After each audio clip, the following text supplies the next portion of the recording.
Hi, everybody. Welcome. I am going to spend some time with you today, and I am going to be going through this essay, The Influence of the Self-Fulfilling Prophecy, which is also in your book, and it's in my book too, right here. I'm not going to write in my book because then my book is written in. And so I am going to be writing on this, which is exactly the same essay that's in the book, but I'll be doing it here under the document camera, and I'll be going through it just like I did with the essay Shame. So why don't you make sure before you go any further, that you have done 2 things at least. Actually 3. Let's do 3. So the 3 things that you need to do: do the voice thread first. The voice thread, chapter 6, patterns of organization, definition and example, compare and contrast, cause and effect. That is posted in the same folder that you found this video, okay? Make sure you have done that first, and then make sure you have done your study read for chapter 6. Do them first before you do this. And then the other thing you have to have done is that you should have already read and annotated this for patterns of organization. Okay? That's what you should have done before you started here in this video. So if you haven't done those things, stop the video, go back, get that done first. Okay? All right, so let's get started here. I need to put you onto the document camera. Here we go. There we are. All right. So I'm going to goof around a little bit because I haven't done it since we've done the shame thing, and I've moved it around a little bit. So I hope you can see it. It's like a crack in my table there. How is that? Influence of self-fulfilling prophecy. I'm going to zoom a little bit. And that didn't work. So, all right, we'll just...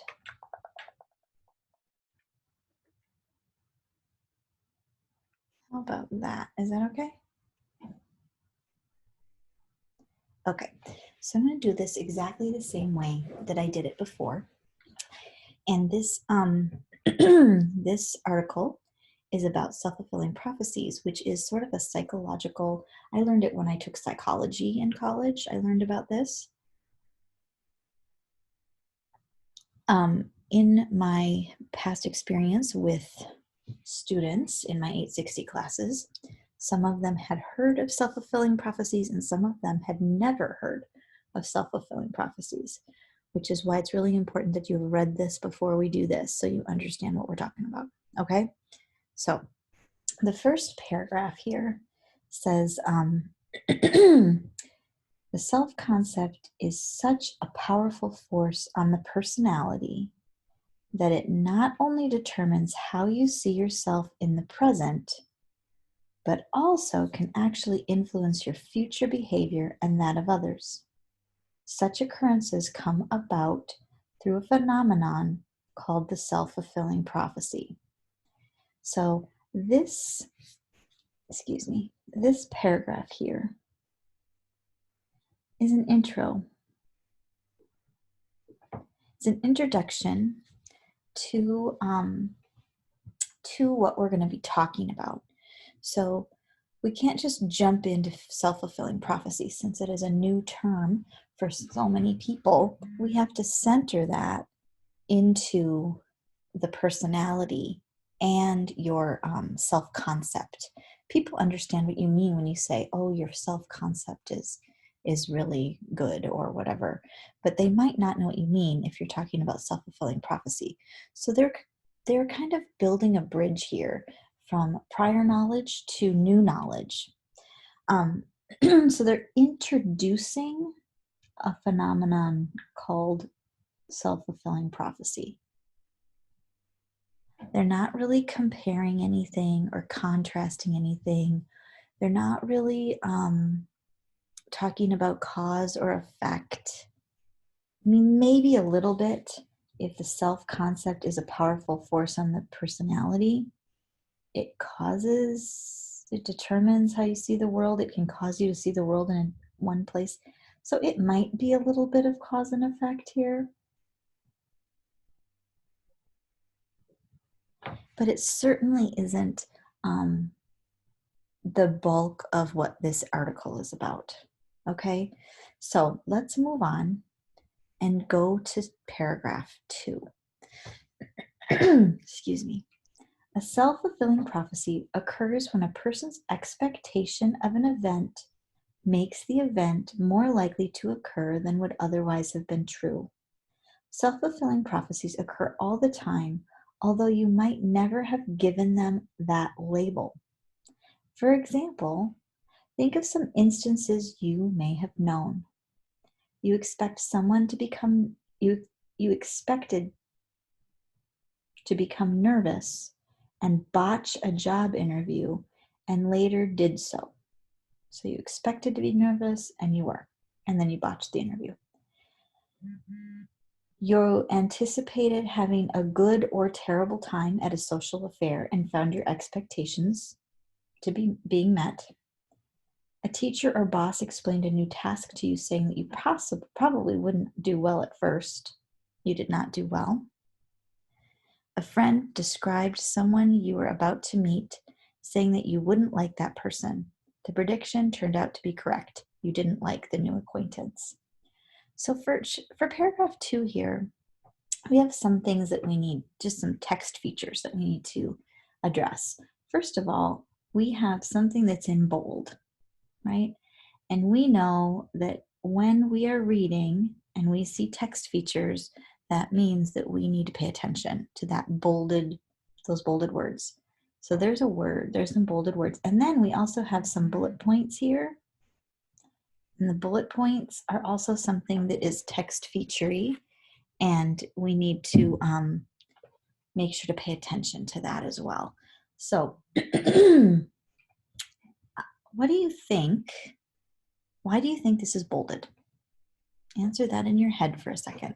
Why do you think that is bolded?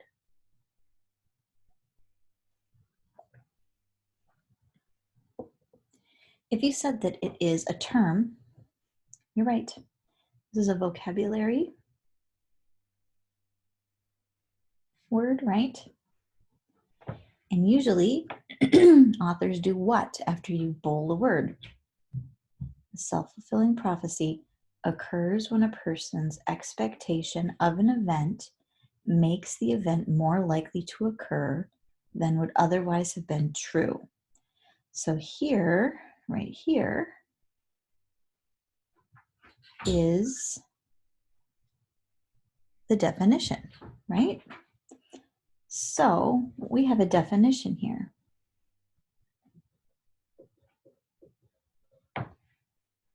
And that reminds me of one of the patterns of organization that we were going to be annotating for, and that would be definition and example. So we have a definition. Do we have any examples in this paragraph? Well, look at that. In this bulleted list, we have a list of examples of a self-fulfilling prophecy happening. You expected something, and it happened.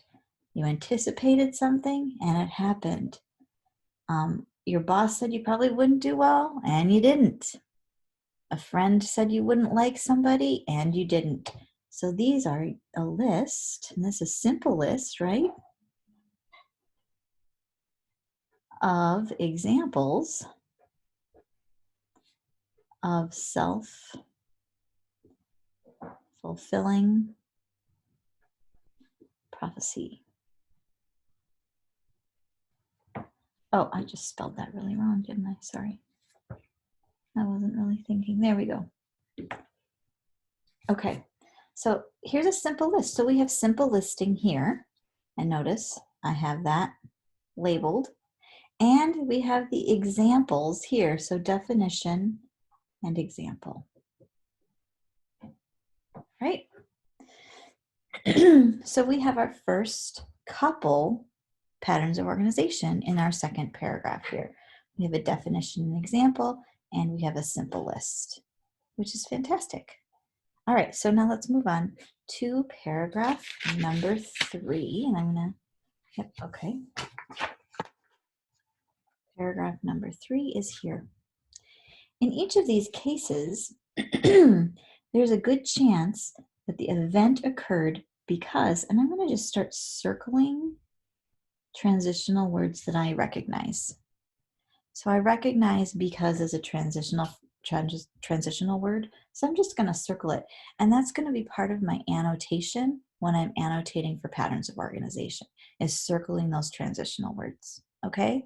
So in each of these cases, there's a good chance that the event occurred because it was predicted to occur. So does that answer the reason why? It might. So why did these things happen? Because they were predicted to happen. Okay, so this is cause and effect.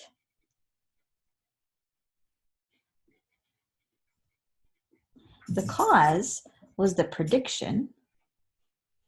This is our cause here. And then the event happened. And that's the effect, right? So we have a cause and effect. It answers the reason why. Why did it happen? Because it was predicted. You needn't have botched the interview. The party might have been boring only because you helped make it so. You might have done better on the job if your boss hadn't spoken up. And you might have liked the new acquaintance if your friend hadn't given you preconceptions. I am seeing so many commas here. Comma, comma, right? Comma. So this is a list of examples.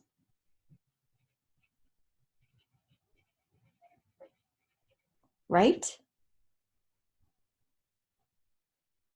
And it's telling you that these outcomes didn't have to happen.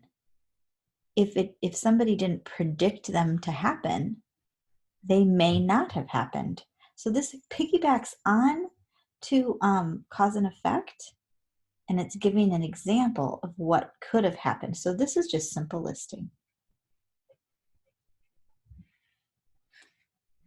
right?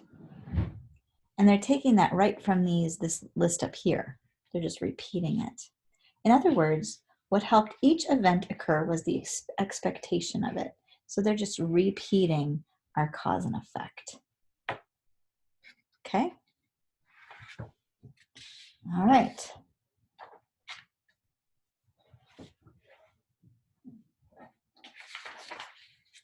All right, so paragraph 4. There are 2 types of self-fulfilling prophecies. Self-imposed prophecies occur when your own expectations influence your behavior. All right, so I already see some text features here. There's some italics. And I have 2 types, right? So I'm thinking that this might be another term we need to know, right? This might be another term. Okay, I'm going to try and write that in a normal way so you can actually read it. Okay, and there are 2 different terms, so I'm going to be looking for that other term. So there are 2 types. And so this is signaling a list of terms, but I'm not sure if that's there or not. So I'm just going to put a question mark and see. There are 2 types of self-fulfilling prophecies. Self-imposed prophecies occur when your own expectations influence your behavior. So here is a definition. In sports, you've probably psyched yourself into playing better or worse than usual so that the only explanation for your unusual performance was your attitude. Similarly, You've probably faced an audience at one time or another with a fearful attitude and forgotten your remarks, not because you were unprepared, but because you said to yourself, I know I'll blow it. Okay, so we have two examples here that explain the definition of self-imposed prophecy, right? So this is definitely definition and example. And then there's two examples here. I don't know if that constitutes a list because there's only two, but there definitely is an addition here, right? In sports, you do this. In a when you have to like present something, you do this. And then we have a cause and effect here. So I'm going to say this is a list, and it's an addition to the other example.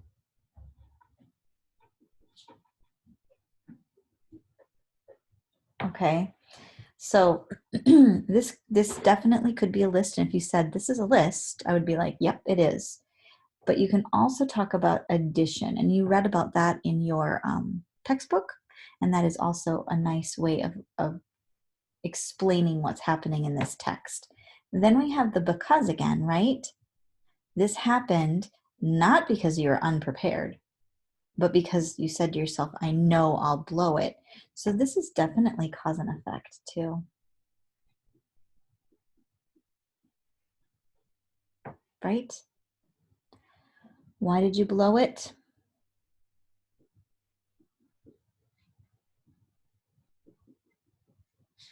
Because I thought I would.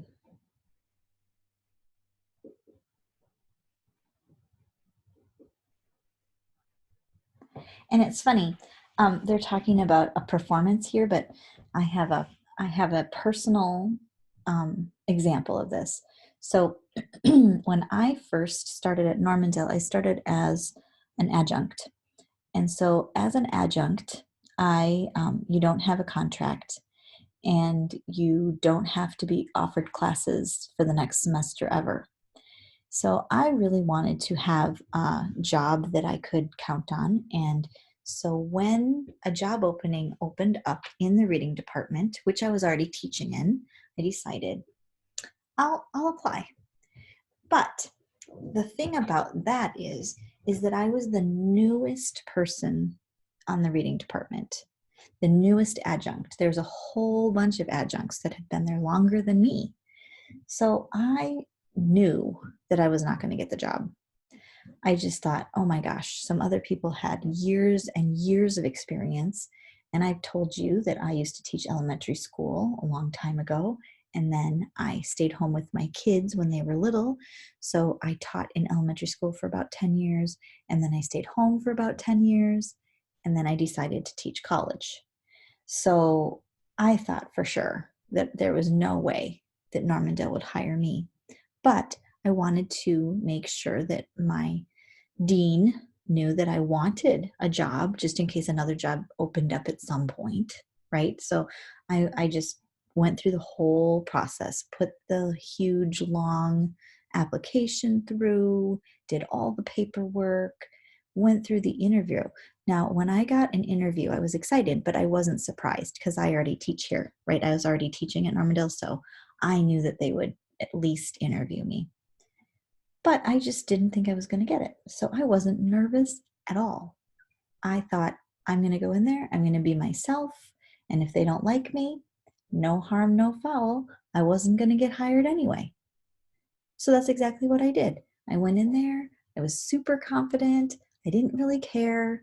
I mean, I cared. I did the best I could, but I wasn't nervous. I wasn't like, I can't screw this up. I really want this job, because I didn't think I was going to get it anyway. And guess what happened? I got the job. And that's probably the very best interview I have ever had in my life, because I wasn't nervous at all. I just wasn't nervous. I just went up there and I did my thing. So this is very true. When you think you're going to blow it, you kind of do. Even if you just think, I'm nervous about this. What if I screw up? even if that's in your head, then you're already like putting negative things on you. So I just want you to know that actually happens. It happened with me. So, all right, that was an aside. Let's move on. Here we go. Research has demonstrated the power of self-imposed prophecies, and that's just the term again, right? Self-imposed prophecies. In one study, people who considered themselves incompetent, and incompetent means they didn't feel like they could do something well, proved less likely to pursue rewarding relationships with others. Compared to their more confident peers, they were also more likely to sabotage existing relationships. On the other hand, students who perceived themselves as capable achieved more academically. All right, so here's the thing about this part of the paragraph. They're talking about people who think that they're incompetent, that they don't even try to have relationships with other people. And then compared to their more confident peers, they're also likely to not, they kind of sabotage their existing relationships, which means they kind of do things that make them fail. They don't tell about these more confident peers, and they don't give any numbers. So I don't know. This bothers me about this article, is they're talking about this not very specifically. They are using cause and effect.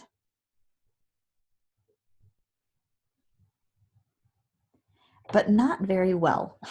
They're not being very clear here. These are also examples, right? These are more examples.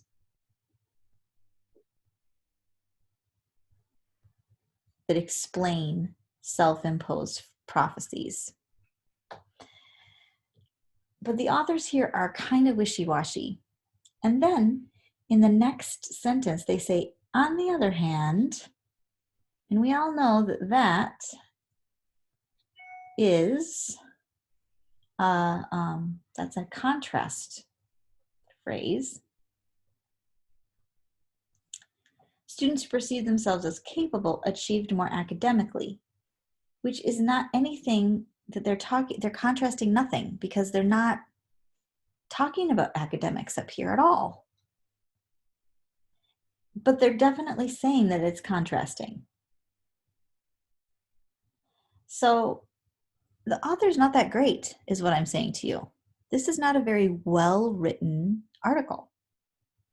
This paragraph in particular, or this part of this paragraph, is very confusing because one thing doesn't lead to the next. But definitely there's a contrast. I don't know why they're trying to make it a contrast. I think they're trying to make it a contrast because of this self-imposed prophecy thing. They're saying if you feel like you're no good in everything, in your relationships, in academics, in anything. But if you are confident and you feel like you can handle things, then you're successful in your relationships and academics and everything. But they don't say it well.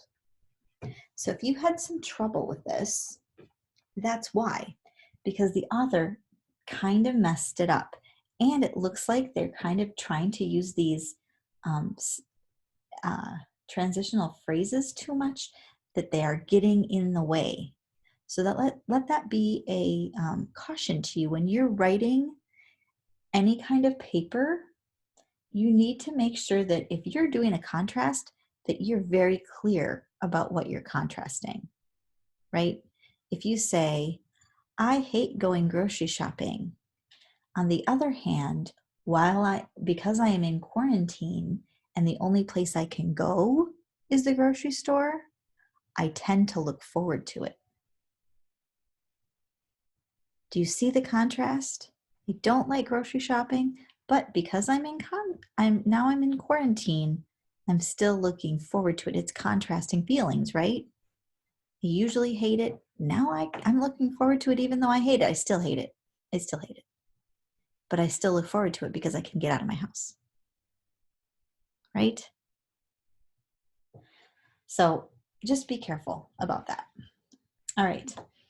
In another study, so we have one study and now we're doing another study. So they're adding on, this is addition.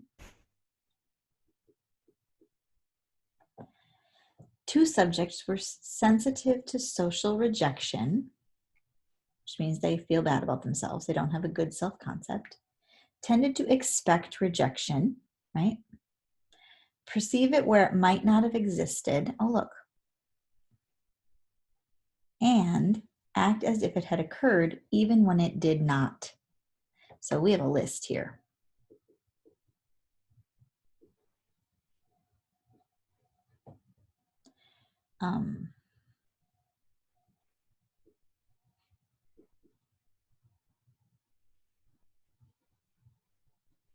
A list of negative social perceptions, right? Okay. Such a response strains relationships and can result in exactly what the sensitive person was trying to avoid, rejection. Okay. So this is another example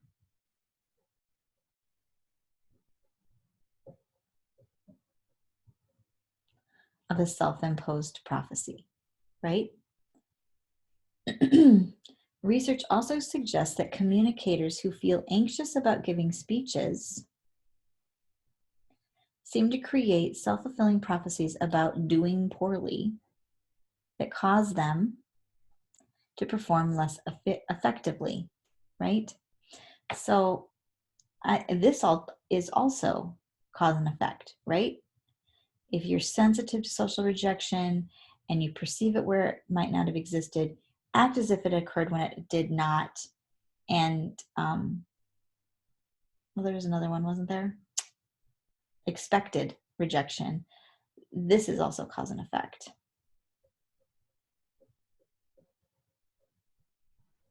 And so is this, right?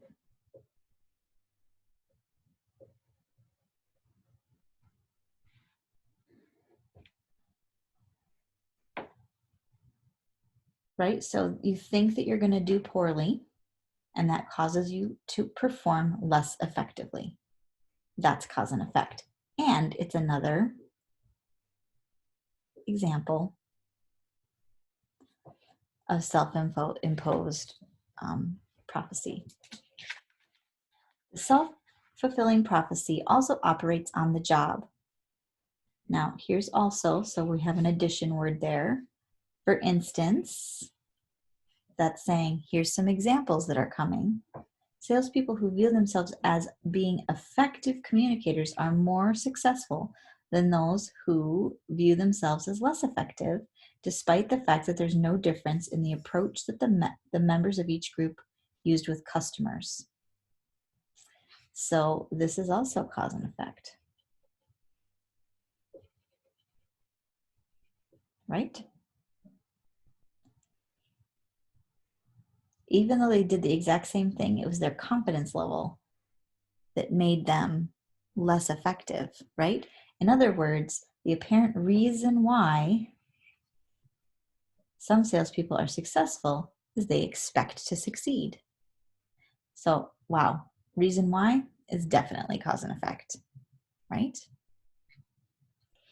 Self-imposed prophecies operate in many ways that affect everyday communication. You've had the experience of waking up in an irritable mood and saying to yourself, this will be a bad day. After you made such a decision, you may have acted in ways that made it come true. So, cause and effect. Why did you have a bad day? Because you acted mean, right? You get up and you're like, this day sucks, right? Oh, this is a bad day. And you walk in with a grumpy look on your face, and everybody looks at you and goes, ugh, right? They don't want to say hello to you. They don't want to interrupt your bad mood. So you get to your classroom or whatever, and you're like, nobody even said hi to me today. See, I knew it was a bad day. And then you walk in and you sit down, and you might not have all of your things together, but so you're like, oh, And maybe your teacher goes, oh, they're in a bad mood. I'm just going to leave them alone. See, the teacher didn't even talk to me or call on me all day today because it's such a bad day, right? And then you might even be snippy about something. And so you might snap at someone because you're in such a bad mood because you think it's going to be a bad day. And then if you snap at somebody, they're going to be like, whatever, just get out of my way. And then that reinforces the bad day, right? Because now you have somebody mad at you because you snapped at them first and they snapped at you and now it's a bad day. So that's what they're saying here, right? And that is definitely cause and effect. And it's also another example of a self-imposed prophecy. If you approached a class expecting to be bored, you most probably did lose interest, owing partly to a lack of attention on your part, right? You were expecting to be bored, so you're like, oh, I'm not going to pay attention. It's going to be so boring. And then it was boring because you weren't paying attention, right? So again, cause and effect. And yet it is another example of a self-imposed prophecy. If you avoided the company of others because you expected they had nothing to offer, your expectations would have been confirmed. Nothing exciting or new did happen to you.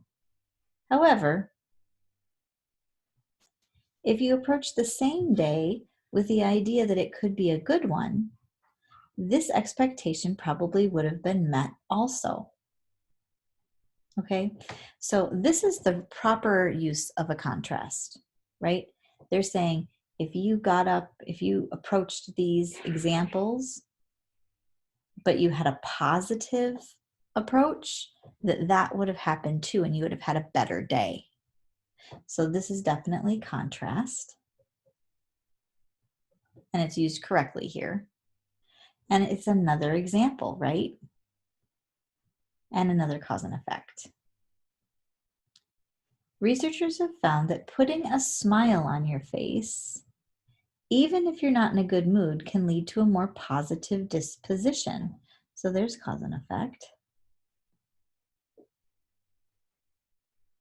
Why did you have a good day? Because I smiled at everybody I saw, and they were all super friendly to me, and they said hello, and I felt welcomed and loved, right? So, wow, that's definitely cause and effect. Likewise, if you approach a class determined to learn something, you probably will, even if it's how not to instruct students, right? So if you go in going, I'm going to learn so much, you're going to be paying attention and you're going to learn something. So that is also cause and effect, right? Approach many strangers with the idea that some of them will be good to know, and you'll most likely make some new friends. In these cases and ones like them, your attitude has a great deal to do with how you see yourself and how others will see you. Okay, so all of these things are also more examples of self-imposed prophecy. And they're all cause and effect too. Okay, so let's go down here. Oh, look, a second category. So now we have the second one, because remember on this page, I told you there are two types of self-fulfilling prophecy, self-imposed prophecies, and we've just learned all about those and had a whole bunch of examples. And we know that it's a cause and effect example. Now we're going to the second category of self-fulfilling prophecies, and that's imposed by one person on another, which is kind of a mouthful. But you can see that it is also italicized, so I bet the author is going to define it and explain it. So here we go. So that the expectations of one person govern another's actions. The class, okay, so that means when they're using the word govern here, that means that how somebody else views you or your actions makes you think that that's what's going to happen. Okay? So if I think that my daughter is going to fail her test and I tell her, there's no way you're going to learn how to do that, you're going to fail it, then she is going to internalize that and fail her test because I imposed that idea. Whereas if I wouldn't have said anything, she may have passed. Or if I would have said, oh, I bet you can do it, you just need to study this way, then she may have passed her test, right? So let's see if they have some good examples here. The classic example was determined by Robert Rosenthal and Lenore Jacobson in a study they described in their book, Pygmalion in the Classroom. So this is the book. The experimenters randomly selected 20% of a school's population and convinced teachers that the selected students showed unusual potential for intellectual growth. Now I'm gonna make you look at the word random. Randomly means it was like they picked the names out of a hat. They didn't have any reason to pick one or the other. It was a random selection, okay? They just picked the names just picked them out of the hat. They didn't know anything about those students, okay? And then they told the teachers that they had unusual potential for intellectual growth, or that they were gifted, right? These kids, they can learn really well. They're so smart. 8 months later, these unusual or magic children showed intellectual growth. Showed significant greater gains in IQ than the remaining children who had not been singled out for the teacher's attention. The change in the teacher's expectations had led to an actual change in the performance of these randomly selected children. In other words, the children did better, not because they were more intelligent than their classmates, but because they learned that their teachers, significant others, believed that they could. Wow. That's huge, isn't it? That is just a huge, interesting study. So, what people expect you to do matters, right? Okay, so this is also another example. This is an example of a self-fulfilling prophecy that is imposed by one person on another, right?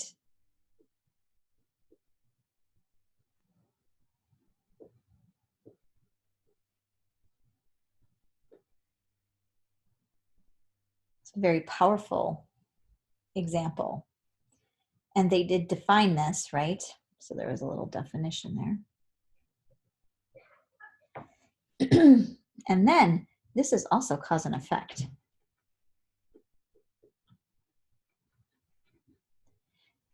It all has to do with the expectations the teachers had for those students. And because they had all of those really high expectations for those students, the students performed better. So why did they perform better? Because the teachers expected them to, right?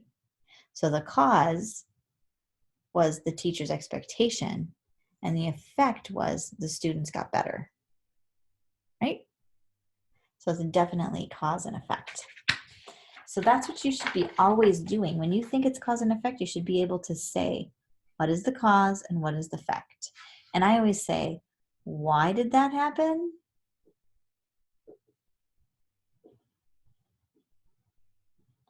Because, right? So this is an internal question that I ask myself. And that is how I can confirm that it is cause and effect, because I can see the cause and the effect when I ask, why did that happen? Because of this, right? Okay. All right. To put this phenomenon in context with self-concept, we can say that when a teacher communicates to a child the message, "I think you're bright," the child accepts that evaluation and changes her self-concept to include it. Unfortunately, we can assume that the same principle holds for students who teachers send the message, I think you're stupid. Right? So it's all about those expectations. And this is an explanation, right? This is an explanation of what just happened in the in this example, Pygmalion in the classroom. So this really it isn't really a example. They're just sort of elaborating on it a little bit. But yeah, I mean, I guess so. I guess it's a little bit of an example. I don't know, kind of. This type of self-fulfilling prophecy has been shown to be a powerful force shaping the self-concept and thus the behavior of people in a wide range of settings outside the schools. In medicine, patients who unknowingly use placebos, substances such as injections of sterile water or doses of sugar pills. So placebo is another term, and this is a definition, right? But this just is explaining this concept, right? So this doesn't really have any examples. Well, it does. Injections of sterile water or doses of sugar pills. Those are examples of placebos. So placebos are basically things that won't matter. There's no drug that they're giving you, but the patients think they have a drug. They think they're getting a drug. They're just not getting a drug, okay? So patients who unknowingly use placebos have no curative value, they don't do anything, often respond just as favorably to treatment as those who actually received a drug. So that perception of getting helped and then feeling better is huge, right? The patients believe they have taken a substance that will help them feel better, and this belief actually brings about a cure. In psychotherapy, Rosenthal and Jacobson describe several studies suggesting that patients who believe they will benefit from treatment do so regardless of the type of treatment they receive. So these are examples of as the imposed upon you one, and it's such a mouthful that I have to look. Imposed by one person on another type of self-fulfilling prophecy. So there's more examples of that, and they are all cause and effect as well. Okay? All right. In the same vein, when a doctor believes a patient will improve, the patient may do so precisely because of this expectation, whereas another person for whom the doctor has little hope often fails to recover. Apparently, the patient's self-concept is as sick or well as shaped by the doctor plays an important role in determining actual state of health. So all of these are examples, and they all show cause and effect.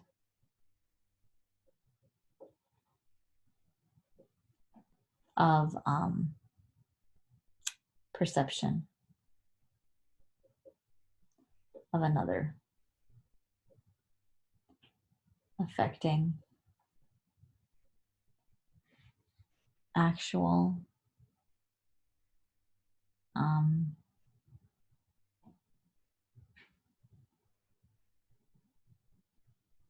I don't know, actual results, I guess. Right? Okay. So we got through it all. And like I said, this was not as well written as Shame. Shame was well written. This was a little bit dicey in places. But we get the message, right? We understand what self-fulfilling prophecy is now. But now I have this question for you. If you had to pick what pattern of organization that if you could only choose one, you only can choose one pattern of organization, which one is the most predominant one for this essay? If I said, oh, the self-fulfilling prophecy has the pattern of organization of blank, what would it be? Now there's a whole bunch of different ones in here. We have contrasts, we have simple lists, we have addition words, we have definition example, we have cause and effect. And do we have anything else? I think maybe that's it. I don't know, there's probably some comparing too, right? Because they were saying this and this. Probably missed that, but there's probably some comparing in here as well. But yeah, mostly cause and effect, mostly definition, a lot of lists. Which one, if you had to choose one, which one would be the one that you would say, this essay has this pattern of organization?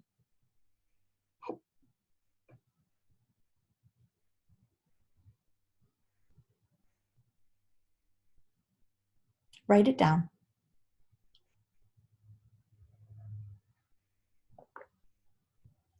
Have it written down? Okay. If you said cause and effect, I would count it right. However, because every single example is a cause and effect, self-fulfilling prophecy is determined by the cause and effect of your attitude on how things play out in your life. That is just the nature of a self-fulfilling prophecy. So if you said cause and effect, I'd be like, yep, every single thing in here was all about cause and effect. However, which is a contrast word, right? There's a better answer than cause and effect. There is a better answer. And that answer is definition and example. This whole essay is about defining the term self-fulfilling prophecy. And they even break that term down into 2 different types and explain each type and give examples of each type. So the entire article is defining self-fulfilling prophecy. So the right answer, the really, really right answer, that this essay is ordered by definition and example pattern. Okay. All right. So I hope that you followed along and revised your annotations as we're going. I'm going to see if I can get you back here. Hold on a second. There we are. Hello. So I hope you followed along, and I hope you understand what a self-fulfilling prophecy is now, because that's something that kind of is a big deal. If you go into psychology, you're going to study it more, but even if you don't go into psychology, I think it's a nice concept to know about, because your attitude really, really does make a difference. It really does. So I hope that this helped with patterns of organization. This is our last practice activity. If you need more help, then you need to email me and let me know, because I do have more things that you can annotate and we can talk to each other about. Just let me know if you feel a little lost or not. Hopefully you used the cheat sheets to help you, and hopefully it's all sort of starting to make sense on how this all kind of fits together. Okay? Okay, so that is all for this presentation. I think the next thing on your list to do is to do the practice test, because we will have a test next week on analyzing text structure. So you're going to want to study author's purpose, you're going to want to study modes of discourse, and you're going to want to study all of the patterns of organization and transitional words that fit with them. Okay? And that's what the test is going to be about. It was really good to talk with you today, and I hope you have a really great day, and I will see you in the next presentation.